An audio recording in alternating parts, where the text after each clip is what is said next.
समुद्रावर इतके रंगबिरंगी पतंग उडताना पाहायला काय मस्त वाटते ना।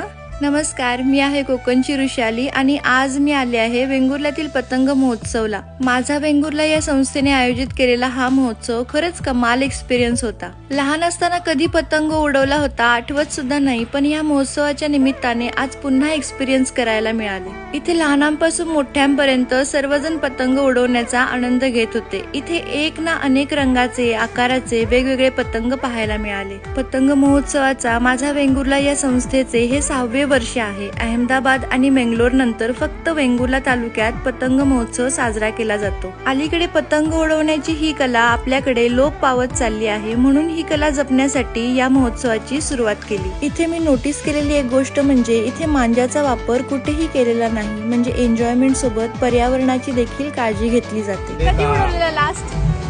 शाळेत असताना लहानपणीचा अनुभव आला, लहानपणीचा लहानपणात गेल्याचा खरोखर। तसेच पतंग महोत्सवासोबतच इथे लहानांसाठी मोठ्यांसाठी वेगवेगळे खेळ आणि कार्यक्रम सुद्धा पार पडले। तुम्हालाही ही रील पाहून पतंग उडवण्याची इच्छा झाली असेल ना, मग ही रील तुमच्या फ्रेंड्सना शेअर करा आणि त्यांना पण आठवण करून द्या या लोप पावत चाललेल्या कलेची।